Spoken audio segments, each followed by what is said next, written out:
네, 헬마우스 임경빈 작가와 함께합니다. 어서 오세요. 안녕하십니까. 금요일입니다. 반갑습니다. 네, 상큼하고 활기차게 한 주를 마무리해야 되는 시점 아니겠습니까? 저와 함께 한다면 상큼하게 마무리 가능하시지 않나요? 왜 저래? 왜 방송을 하면 사람들은 뻔뻔해질까? 아, 그럴까요? 그럼 상큼하게는 좀 무리라고 생각하더라도 이제 시큼하다든지 약간 좀 그런 어우, 시큼하고 레몬. 아미노산 느낌이 좀 있게. 어우, 소리만 들으면 와 몸이 부를 떨는다. 네. 그냥 바로 본론 들어갑시다. 알겠습니다. 본론 들어가겠습니다. 네, 첫 번째 이야기는요. 첫 번째 얘기. 사실 이제 그 국회의원들이 모여서 1박을 한다고 하면 이제 전통적으로 기대하는 이벤트, 그러니까 언론들이 이제 기대하는 이벤트 중에 하나는 술 마시고 실수하는 거죠. 기대한다고 하면 안 되지. 뭐 보통들 실수를 하니까요. 이게 지난 25일에서 26일까지인가 8월 25일에서 26일까지 국민의힘 연찬회가 열렸는데 원래 이제 기대 안 했던 이벤트가 이제 대통령의 참석이겠고요. 상상 못했던 이벤트가 이지성 작가의 이제 발언 논란이겠고, 그리고 이제 전통적 의미의 이제 이벤트는 이제 권성동 원내대표의 음주 가무 사건인데요. 네. 연찬회가 끝나고 이제 국민의힘 쪽에서 잡아준 식당에 기자들이 이동을 해가지고 이제 일종의 회식을 갖는 자리에 네. 각 기자들 테이블마다 이제 국민의힘의 지도부들이 돌아다니면서 음주를 했다. 근데 그 중에서도 이제 권성동 원내대표 같은 경우는 하필이면 영상을 찍혔죠. 네. 병에 이제 숟가락을 꽂고 열창을 하는 장면이 화제가 됐는데 누가 찍었는지 확인됐어요? 그거는 확인이 안 된 것 같습니다. 뭐 여러 설이 있었는데 뭐 기자들 중에 이름이 뭐 지라시 형태로 돌긴 했는데 뭐 기자 본인이 또 이제 아니라고 하는 바람에 그래서 누군지는 명확하게 확인은 안 됐는데 네. 아마 기자들 사이에서는 좀 알고 있는 것 같긴 하더라고요. 근데 이제 뭐 워낙에 그날 나머지 기자들도 다 둘러싸고 촬영을 했기 때문에 누군지를 딱 측정하기는 좀 쉽지 않은. 알겠습니다. 그럼에도 불구하고 어쨌든 이게 일종의 이제 유출이 일어난 거죠. 그 자리에 있었던 누군가가 다른 사람한테 이제 전송을 한 영상, 사진 뭐 이런 것들이 그날 밤 늦게부터 이미 이제 온라인 커뮤니티에 올라오기 시작했고요. 네. 그리고 당연히 그 다음날 지면을 장식하거나 뭔가 이제 많은 보도가 쏟아질 걸로 생각을 했는데 막상 보니까 대체로 온라인 매체들 중심으로만 이제 기사가 나왔고 주요 매체들에서는 거의 다루지를 않았습니다. 저도 어제 이제 방송을 준비를 하면서 다시 한번 검색을 해봤는데 권성동, 뭐 연찬회, 뭐 음주 뭐 이런 정도로 검색을 해봤는데 조중동 같은 이제 주요 매체들, 주요 일간지들은 물론이고 웬만한 방송사에서도 이 내용을 안 다뤘고요. 보니까 뭐 주로 YTN이나 TBS나 이런 라디오 프로그램들에서 시사 프로그램 안에 인터뷰 중에 질문하는 정도로 그런 경우만 다루는 게 있었습니다. 이제 정면으로 헤드라인을 걸고 다루는 경우는 거의 없었고요. 그러다 보니까 그러면 왜 안 달았느냐에 대해서 이제 궁금해하는 분들이 많은 거죠. 대서특필감 아니냐. 대통령도 직접 참석한 연찬회에서 오미자 주스로 건배를 할 만큼 음주를 경계를 했는데 을지 연습이라는 이유로. 그렇습니다. 네. 근데 이제 원내대표가 그것도 이제 당대표 직무를 대행하고 있는 네, 비대위원장 직무대행인가요? 하여튼 그분이 음주가무를 하는 게 포착이 됐는데 화면도 있고 사진도 있는데 이게 거의 보도가 안 되니까 혹시 그 자리에서 기자들이 막 환호하고 뭐 한 박자 쉬고 두 박자 쉬고 이렇게 뭐 이렇게 노래를 불러달라고 요청하고 이런 장면들이 같이 찍혀 있어서 기자들끼리 창피해가지고 안 쓰는 거 아니냐 이런 얘기도 이제 돌기도 했었습니다. 참고로 그 시점에서 권성동 원내대표는 비대위원장 직무대행은 아니었고 아 그렇네요. 연찬회 네. 끝나고 나서 네. 저게 나와버렸기 그 다음 날 의원총회 때 나왔죠. 아무튼 네네네. 그래도 원내대표였습니다. 알겠습니다. 네. 하여튼 뭐 이런 얘기가 되니까 이제 박형수 원내대변인 같은 경우는 화기애애한 분위기 속에서 기자들 권유를 거절할 수가 없어서 요구에 응한 거다. 그러니까 원한 건 아니고 이제 요청에 따라서 한 곡 뽑은 것이다라고 이제 해명을 했고요. 장해찬 청년재단 이사장 같은 경우는 보통 이제 정치인들하고 기자들 사이에 소통을 좀 깊숙이 해서 내밀한 취재가 가능해지는 경우들이 있는데 이렇게 노래 한 곡 한 걸 가지고 이 찍어가지고 공개한 그 해당 기자는 취재 윤리를 위반했다라고 동료 기자들에게 이 비판을 받고 있다. 이런 얘기를 또 하기도 했습니다. 그래서 과연 이게 취재 윤리를 위반한 거냐? 아니, 그러니까 좀 네. 따져봅시다. 그러니까 윤석열 대통령이 참석을 했고 거기서 건배를 하는데 오미자 주스를 가지고 건배를 했던 이유가 을지 연습 기간이라는 이유로 술을 그렇죠. 마시면 안 된다라는 이유였잖아요. 그런데 그게 이 기자는 예외입니까? 그러게요. 근데 기자들은 을지 연습을 하건 말건 네. 그래서 공무원들이나 뭐 여당 사람들이 비상이 걸리건 말건 네. 그래서 술을 자제하건 말건 우리는 별개고 우리는 마실란다 해도 되는 겁니까? 저는 마셔도 된다고 생각합니다. 그래요? 왜냐하면 왜요? 을지 연습이 이제 어떤 범주로 하고 있는 건 어쨌든 공공기관에서 일하고 있는 사람들이 비상시에 대비해서 일종의 이제 시뮬레이션을 해보는 거니까 훈련을 하는 거니까 훈련에 참여해야 되는 사람들은 이제 하면 안 되죠. 특히 원내대표 같으면 실제로 만약에 이제 뭐 군 전시 상황이나 이제 비상 상황이 발생했을 때 대응해야 되는 사람 군에 들어가니까. 근데 그거는 하면 안 되는데 기자들은 어쨌든 직접적으로 공공기관에서 복무하는 사람이 아닌데 술 마시는 것까지 기자들 뭐라고 하기는 좀 그렇지 않을까요? 그러면 자기들끼리 마시면 되잖아요. 그거죠. 자기들끼리 마시면 되죠. 응? 근데 이제 원내대표를 끌어들여 가지고 한 박자 쉬고 하면 안 된다는 거죠. 그래요? 저는 그거는 안 된다고 생각합니다. 왜? 여당의 원내대표이기 여당의 때문에. 원내대표는 술 마시면 안 되니. 그래요? 네. 아무튼 뭐 그렇다고 쳐요. 네. 그러면 왜 끌어들입니까 기자들이? 그러게요. 마시는 건 자기들끼리 마시면 되지. 네. 아니 그러니까 저는 권성동 원내대표 행태 이전에 네. 기자들의 행태에 문제가 있었던 거 아니냐라는 거예요. 아. 제가 드리고 싶은 말씀은 와서 우리랑 한잔 하고 노래도 한 잔씩 하고 이렇게 좀 일종의 기자단 아니, 비위를 맞춰달라. 이거 자체. 대통령이 을지 연습 기간이니까 술은 못하고 대신 오미자 주스로 합시다라고 한 걸 버젓이 받아서 기사화까지 다 했던 기자들이 그렇죠. 기사 그렇게 써놓고 나서 원내대표 불러갖고 술 한잔하고 한 곡 뽑아라. 그건 이제 모순적이네요. 그러니까 제가 지금 드리는 게 네. 그 얘기예요. 그러니까 이거 어떻게 봐야 되냐? 이게 뭐 어떻게 정당화될 수 있어요? 그러면 그렇죠. 아주 좁게만 해석해도 퍼블릭 마인드가 없는 거죠. 그러니까요. 그래서 저는 권성동 이전에 기자들부터 좀 한번 얘기 좀 했으면 좋겠다 이 말씀을 드리고 싶은 거예요. 그리고 그날 그렇게 진탕 마시고 노래를 불렀어야 하느냐. 근데 이제 그리고 네. 그리고 기자들이 정말로 뭐 이렇게 했다면 앞으로 그런 기사 쓰면 안 되죠. 그 뭐 가포 비상령이 내렸는데 태풍이 오고 있는데 그렇죠. 폭우가 내리고 있는데 공직자가 밥을 먹었다. 술도 아니고 밥을 먹었다까지 기사화하고 있지 않습니까? 그렇죠, 그렇죠. 그렇죠? 네. SNS 올렸다. 네. 그럼 술을 먹었다. 과거에 골프를 쳤다. 이런 기사 쓰면 안 되지. 왜? 자기들이 저기 불러서 그 술 먹여놓고. 그렇죠, 그렇죠. 기사 그렇게 쓰면 그거는 이율 배반 아닙니까? 이율 배반이죠. 양심 있으면 그런 기사 쓰면 안 되는 거지. 그런데 그런 기사를 다 쓰잖아요. 그러면 가끔 이제 골프를 같이 치고 골프 쳤다고 쓰기도 하더라고요. 그러니까 그럼 여기서 이제 특정 기자가 아니라 언론으로 그냥 일반합시다. 언론이 그러면 안 되지. 그러면 자기가 어떤 뱉은 기사에 대해서 책임지는 모습을 보여야 될 거 아닙니까? 전 그 차원에서 처음 질문을 드리는 거예요. 그렇죠, 그렇죠. 네. 그러니까 기사 따로 행동 따르면 그게 언론입니까? 언론의 신뢰성이 거기서 생깁니까? 그게? 그렇죠. 네. 그 말씀 드리는 거예요. 그게. 그 말은 맞는 것 같습니다. 그러니까 물론 이렇게 제가 얘기하니까 뭔가 권성동 원내대표가 피해자 같이 보이지만 전혀 그건 아니고 전혀 그건 아니죠. 전혀 그건 아니고 네, 전혀 그건 오히려 아니고. 그럴수록 준엄하게 아니 아까 대통령님 말씀 못 들었습니까? 지금 이게 무슨 짓입니까? 이렇게 해야 되는 거 아닙니까? 기자들한테 그렇게 할 수 있을까요, 정치인이? 뭐 할 수도 있지. 그래요? 할 수도 있지. 네. 근데 왜냐하면 권성동 원내대표의 처지가 참 요즘 말이 아니기 때문에 네. 기자들한테 잘 보이고 싶었던 건가요? 뭔가요? 저는 그런 가능성이 있다고 생각하는데요. 그리고 이제 사실 이 자리가 기자들이 여러 테이블을 잡고 있었는데 그중에 이제 테이블을 건너가면서 원내 지도부가 이제 한 잔씩 받아 마시는 뭐 이런 자리잖아요. 그 이제 어떻게 보면 항상 이런 이벤트가 있을 때마다 기자들을 대접하는 차원에서 이제 원내 지도부들이 그런 식의 이제 행보를 할 수밖에 없는 맥락들이 또 있더라고요. 그러니까 그게 이제 말씀하신 것처럼 권성동 원내대표도 잘못이지만 기자들도 일종의 우리한테 와서 인사 좀 해라. 이런 태도들이 있다는 것도 이제 같이 이제 복합적인 문제가 있는 거죠. 저도 이런 자리에 몇 번 취재도 하고 했기 때문에 네. 분위기가 어떤지 알아요. 그렇죠. 근데 뭐냐면 제가 드리는 말씀은 이날은 특별한 케이스가 있었다라는 거예요. 윤석열 대통령이 오미자 주스 건배라고는 특수한 그렇죠. 상황이 네, 있었고 네, 네. 특수한 이유까지 밝혔다. 그렇죠. 여기서부터 얘기가 시작이 돼야 되는죠.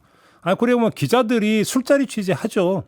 술자리 취재 많이 해요. 사실은 그 브리핑 룸에 가서 하는 얘기하면 뭐 건질 게 얼마나 있습니까, 사실. 그렇죠. 까놓고 얘기해서. 그리고 남들도 다 듣는 건데 그거는. 그러니까 술자리에서 얘기하고 속 깊은 얘기하고 설령 그게 이제 어떤 그 상도 이상 술자리에서 오간 얘기를 바로 기사화하지는 않는다 하더라도 일종의 백불의 성격을 띠고 있기 때문에 그러니까 참고 사항이 되는 거고 그렇죠. 이후 취재에 포석이 되고 이러다 보니까 술자리 술을 못 마시는 기자도 따라가죠. 그렇죠. 그리고 술자리 피할 이유가 없고 그래서 술자리 갖는 것 자체에 대해서 저는 뭐라고 하고 싶은 생각 없어요. 근데 이거는 사례가 달랐잖아요. 그때 이거는. 그래서 그렇죠. 드리는 네. 말씀이잖아요. 을지 연습 때문에 이제 못 마신 날이었으니까. 그럼 말씀하신 대로 이제 호통을 칠 필요는 없겠지만 이제 권성동 원내대표도 오늘은 맥락이 이러하니 술 대신 다른 걸로 하겠다. 대통령도 그렇게 했는데 여기서 술 마시는 좀 그렇죠, 그렇잖아. 그렇죠, 우리 자 봐주고 넘어갑시다. 이렇게 그렇죠, 가야 그렇죠, 되는 그렇죠, 거죠. 그게. 그렇죠. 네. 거기서 뭐 숟가락 꽂아는 거 맞아요? 숟가락 꽂아지는 거는 이제 영상으로 찍혔으니까요. 네. 예.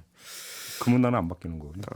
근데 이제 그 제가 사실은 뭐 취재해온 이거 맥락은 뭐냐면 그날 이제 그 영상이 공개가 되는 바람에 기자단 전체에 대한 이제 이 시청자들이나 혹은 독자들의 불신 지수가 높아지는 거죠. 아 저렇게까지 정치인하고 스스럼이 없고 굉장히 친하고 좀 지나치게 가까운 사이로 보인다. 이제 이거 자체가 결국은 기자들이 그러면 정치인에 대해서 비판적인 시각을 유지할 수 있겠느냐. 아니 권성동 원내대표와 기자들 간의 술자리에서 벌어졌던 일이 그 전에 또 하나가 있잖아요. 네. 성추행 어떤 뭐 의혹 사건이 나왔던. 강릉에서 예, 대선 기간 중에 있었던. 그것도 기자들하고 술자리 과정이었잖아요. 맞습니다. 그것도 이제 뭐 그 저기 하면서 이제 돌다가. 그때도 그죠? 마찬가지로 이제 기자들 자리를 돌다가. 예. 아니 근데 그때 그거는 예를 들어서 술자리 저는 가질 수 있다고 생각을 해요. 술자리 가질 수 있다가 중요한 그러니까 저기 논점이 아니라 아무튼 거기서 사건이 벌어졌는데 그렇습니다. 기자들은 목격자였잖아요. 그렇죠. 그 순간에. 그리고 그것이 그냥 넘어간 것도 아니고 공개적으로 문제 제기가 됐고 이렇게 되어버렸는데 제대로 보도한 경우가 있었나요 그때? 없었습니다. 그 사실은 그때도 지금은 뭐 이름을 바꿨지만 열린 TV, 네 열린 공감 TV에서 최초로 이제 오픈하기 전까지는 그 자리에 참석했었던 기자들이 보도한 경우는 없었죠. 그 열린 공감 TV가 있었나요? 네네. 뭐 그건 기억을 못 하겠는데 아무튼 전사가 있네요. 그러고 보니까. 그러니까요. 그러니까 이런 맥락들을 좀 같이 살펴볼 필요는 있는 것 같아요. 지금 말씀하신 것처럼 이제 술자리에 참석을 하면 평소에는 들을 수 없는 좀 내밀한 이야기를 듣게 되니까 그 경우에는 취재에 참고하기도 하고 실제로 특종으로 연결되기도 하고요. 뭐 그래서 제가 뭐 가져온 게 이건데 2012년이었습니다.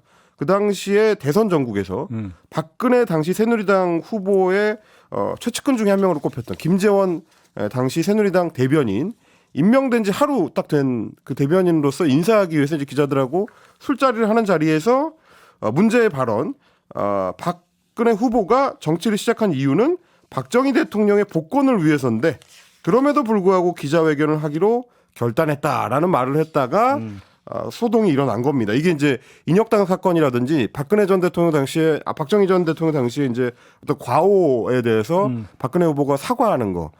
그 맥락을 아버지에 대한 복권과 연결해 가지고 이야기를 하는 바람에 네. 바로 이제 그 자리에서 이제 술자리를 같이 하고 있던 기자들 중에 일부가 소위 이 정보 보고를 신문사로 한 거죠.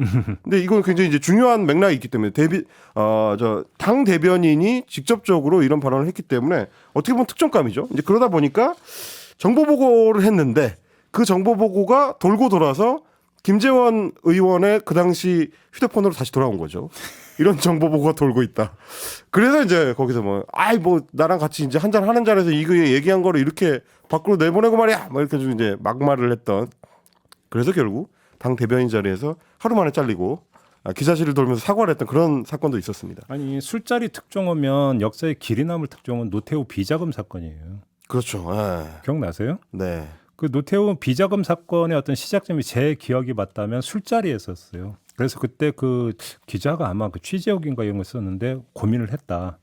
이걸 보도를 해야 되는가 말아야 되는가. 왜냐하면 이른바 이제 묵계라는 게 있잖아요. 기자와 취재원 사이에서는. 그렇죠. 술자리에서 오간 이야기는 보도하지 않는다라고는. 근데 워낙이 중대사였기 때문에 워낙에 큰 중대사였고 공익에 부합된다 해서 보도했다. 제가 아마 그런 취재역이도 봤던 기억이 나는데 아마 맞을 거예요. 그러니까 뭐 근데 사람의 기억이라고 하는 게 흔미해질 수도 있기 때문에. 그러니까 거기서 그러니까 술자리 같은 경우에서도 이것이 이제 여기서 나온 내용이 얼마나 이제 공익에 직접적으로 연결되고 큰 사안에 따라서 아주 예외적으로 판단을 달리하는 경우도 있긴 있죠. 뭐 비슷하게 경향신문에서 보도했었던 박근혜 전 정부 시절에 이제 국민은 개돼지 발언 사건도 사실 술자리에서 나온 그 얘기였었죠. 교육부 간부. 그렇습니다. 예.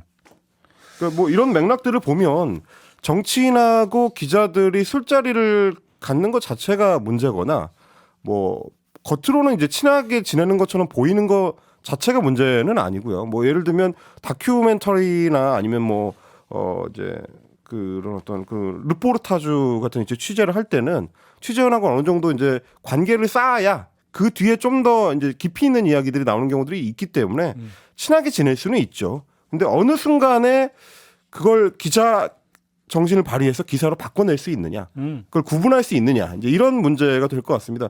너무 친해지다 보면은 뭐 채널 A 사건처럼 마치 취재원과 한 몸이 된 듯이 움직이는 기자들이 종종 있기 때문에. 근데 이번 건 같은 경우는 기사와 여부를 떠나서 네. 그 자리에서 그렇게 한 행태 자체가 제가 볼 때는 문제가 분명히 있어요.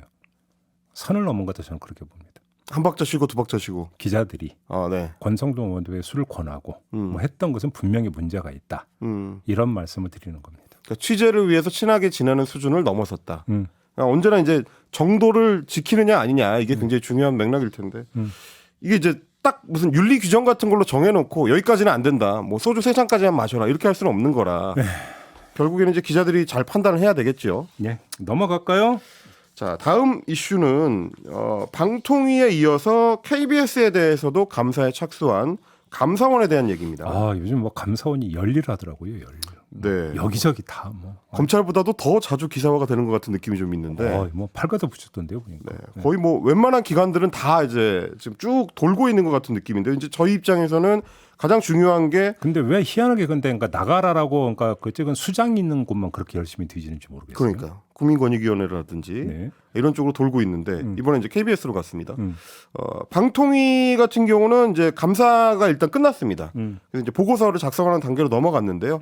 원래 예정했던 감사 기간은 이제 8월 초까지였는데 8월 중순까지 2주 감사 기간을 연장해서 감사를 벌였고 그리고 감사의 강도에 대해서도 좀 얘기가 나왔습니다. 네. 방통위 건물 안에다가 감사장을 별도로 설치를 해놓고 거의 이제 상시로 자료를 보고받거나 뭐 네. 하드디스크를 포렌식하거나 굉장히 좀 강도 높은 수준의 감사를 벌였다라고 하는 바람에 네. 말씀하신 것처럼 한상혁 방통위원장을 압박하기 위한 거 아니냐 뭐 이런 얘기들은 언론 보도를 통해서 많이 나왔고요. 네. 그리고 이제 어떤 내용을 들여다봤느냐를 봤더니 주로 이 종편의 재승인 관련된 얘기들 물론 이제 고발이 이루어졌기 때문에 그 부분에 대해서 이제 집중적으로 보긴 했습니다만 종편 재승인을 하는 과정 자체에 대해서 텀이 너무 짧다. 뭐 이런 불만들이 종편 내부에서 있습니다. 너무 자주 돌아온다. 종편 재승인이.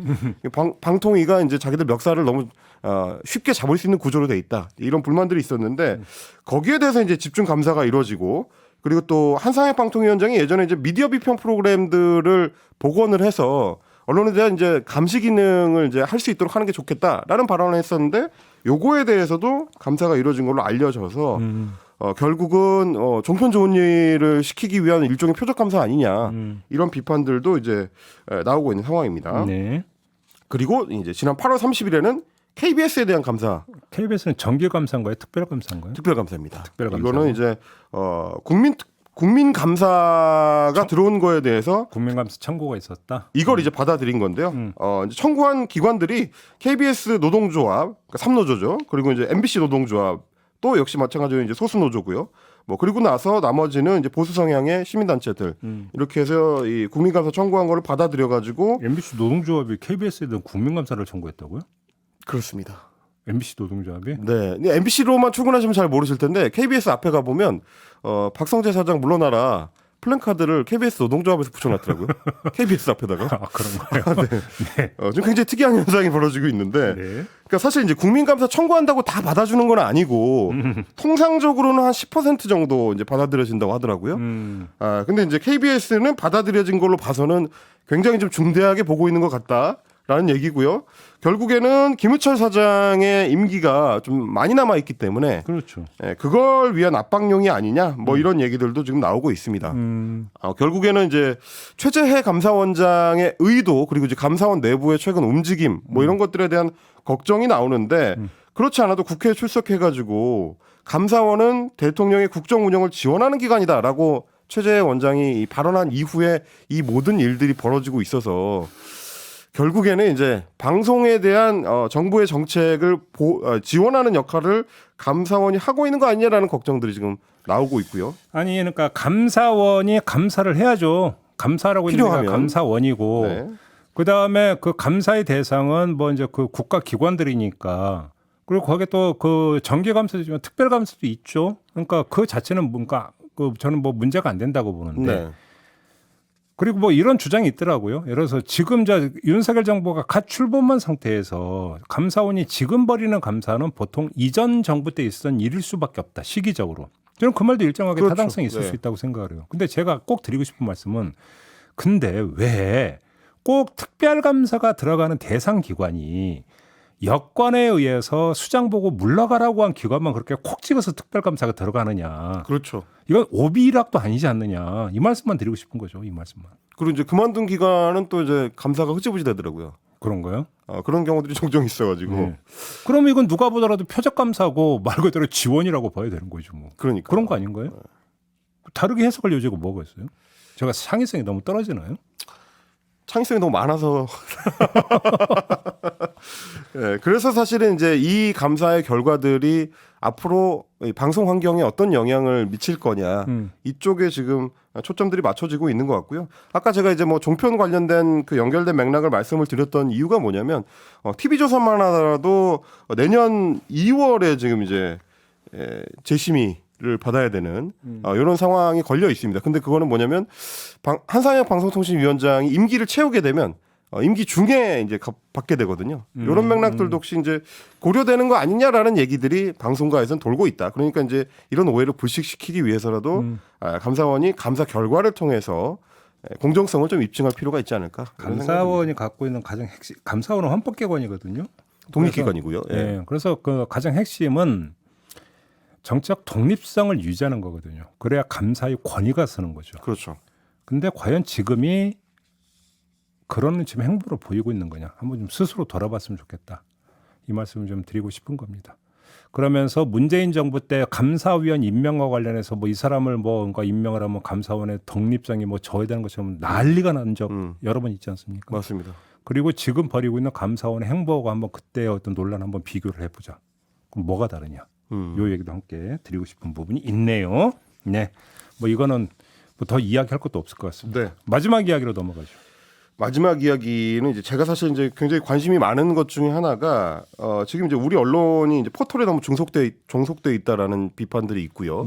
그리고 이제 디지털 전환에 있어서 좀 너무 늦다라는 비판들이 있는데 그 두 가지 시도를 함께 하고 있는 매체들을 좀 소개를 해볼까 싶어가지고 고민을 좀 해볼까 싶어서 가져와봤습니다. 네. 일단 중앙일보인데 중앙일보가 이제 지난해 8월부터 홈페이지를 통해 가지고 가끔 이제 포털에서 그 중앙일보 기사를 클릭을 하시면 자기들 사이트로 연결이 된 다음에 빨간색 그 태그로 중앙일보 회원이 되어주세요. 뭐 이런 안내 메시지가 뜨는 걸 보신 적이 있으실 거예요. 네. 이게 이제 중앙일보가 지난해 8월부터 굉장히 좀 공을 들였던 로그인 독자를 확보하기 위한 이 캠페인이었는데 그러니까 이제 홈페이지에 접속을 해서 회원 가입을 해가지고 중앙일보의 온라인 회원이 되는 사람들이 굉장히 많이 늘어서 쉽게 뭐 포털을 통해서 이제 들어오는 지나가는 과객이 아니라 그렇습니다. 말 그대로 회원. 충성 회원이 되는 거죠. 그래서 이제 개인 정보를 제공하고 이제 홈페이지를 직접 이용하는 로그인 독자들이 최근에 70만 명을 돌파했다. 오, 상당히 많은 건데요. 상당히 많죠. 네. 그러니까 이게 사실은 그 동안에 이 온라인에 이제 집중하고 있는 매체들이 많이 좀 이렇게 관심을 기울였던 게 네이버에 구독으로 잡아놓은 회원이 몇 명이냐. 주로 이런 거였습니다. 네이버에서 내부에서 이제 구독을 할 수 있는 구조로 돼 있기 때문에 뭐 그런 거 보통 200만 이렇게 넘어가잖아요. 맞습니다. 200만, 150만 뭐 이렇게 넘어가는데 자체 회원으로 70만을 넘는 것도 상당히 지금 많은 숫자고 어떻게 보면 이제 그 중앙일보가 그동안 해왔던 탈포털, 탈종속의 이게 이제 어느 정도 성공하고 있는 거 아니냐라는 기대를 갖게 하는 건데 상당히 바람직한 시도네요. 그렇습니다. 그러니까 예를 들어 이런 게 있어요. 우리가 100만 클릭 기사 이렇게 얘기를 하면 네. 뭐한데 외국의 100만 클릭 기사와 우리나라의 100만 클릭 기사는 질이 다른 거예요. 그렇죠. 왜 그러냐면 외국은 포털을 통해서 유입되는 경우가 아니잖아요. 거의 대부분이. 그렇죠. 그래서 오히려 이제 해당 사이트에 들어가서 직접 어떤 하는 것이기 때문에 근데 우리나라 같은 경우는 거의 대부분이 포털을 통하는 거잖아요. 그러니까 포털에 좀 메인에 노출되면 100만 넘는 건 사실은 별로 어려운 일이 아니거든요. 그렇습니다. 그러니까 이제 질이 다른 거죠, 사실은. 그래서 포털을 통하는 게 아니라 자체 어떤 그 사이트에 들어와서 기사를 클릭, 이거는 질이 상당히 높은 거라고 봐야 되는 거죠.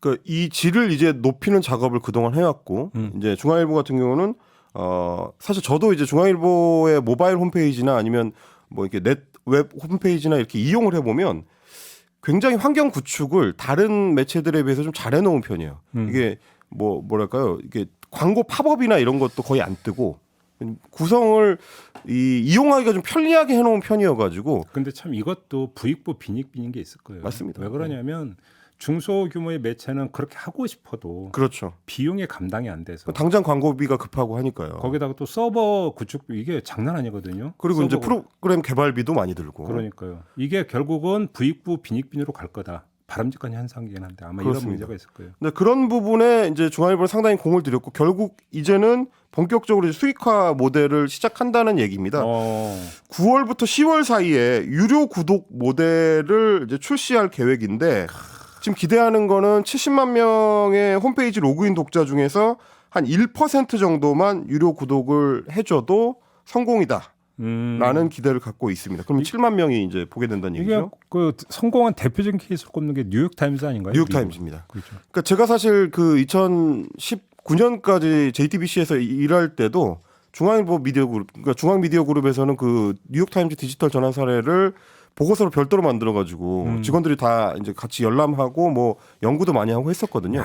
이건 성공할 수 있을까요? 이건 정말 물음표인데 저도 그러니까 되게 궁금한데.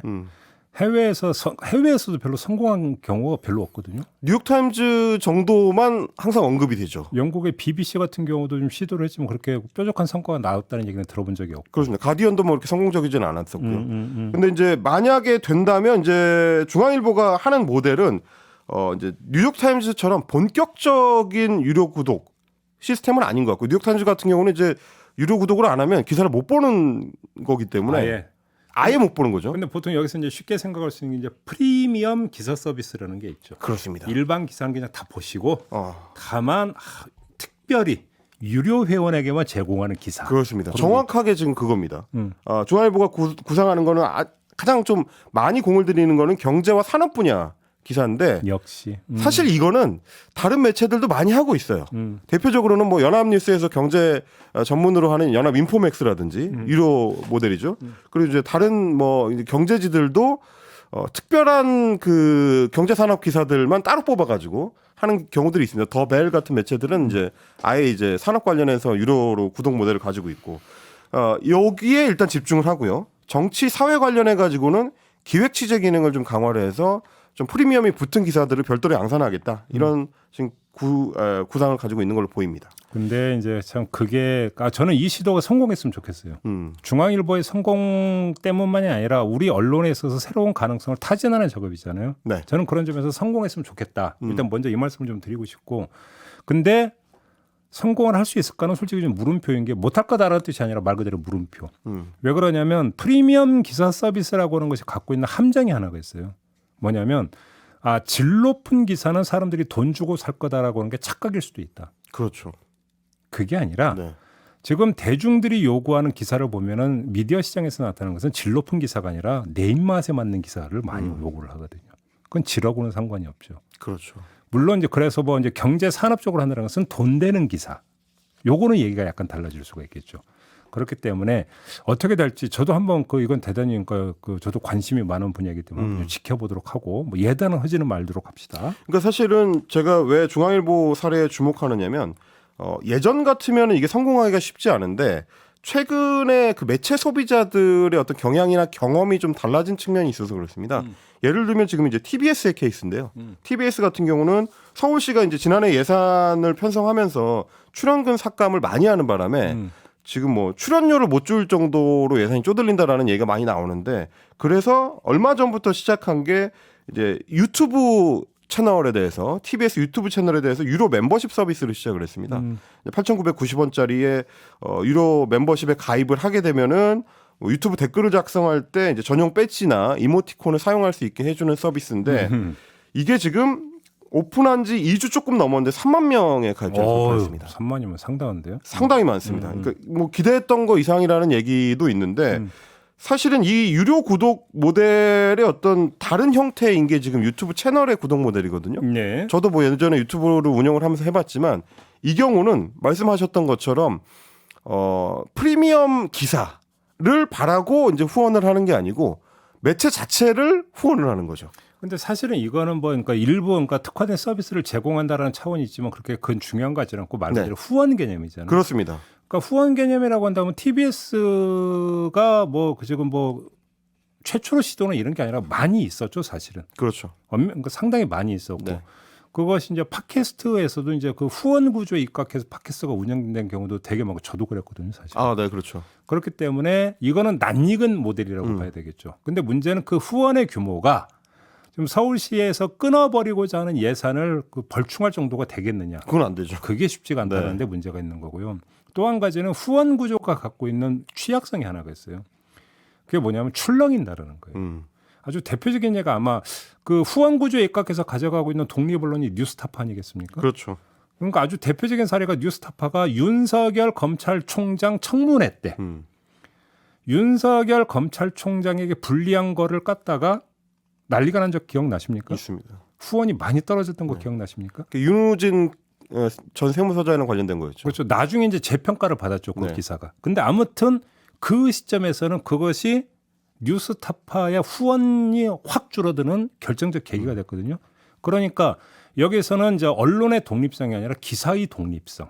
이 부분과 또 연결이 돼서 출렁인다. 그렇습니다. 이게 문제가 된다라는 그 후원이라는 게 결국에는 뭐 정치 시사 쪽에 관련된 매체들 입장에서는 진영 논리랑 연결이 될 수밖에 없는 거라. 그렇죠. 그렇죠. 그게 이제 뭐 시사인이나 한겨레 같은 데에서도 그런 출렁임을 많이 경험을 했었기 때문에 그 맥락에서는 이제 또 다른 차원의 문제가 있을 것 쉽게 같고요. 이제 후원자 늘리는 건 참 공든탑인데 무너지는 건 모래탑이라고. 그러니까. 한순간에 무너진다. 이게 문제가 되는 거죠. 논조 하나하나에 흔들리기 때문에. 그렇죠.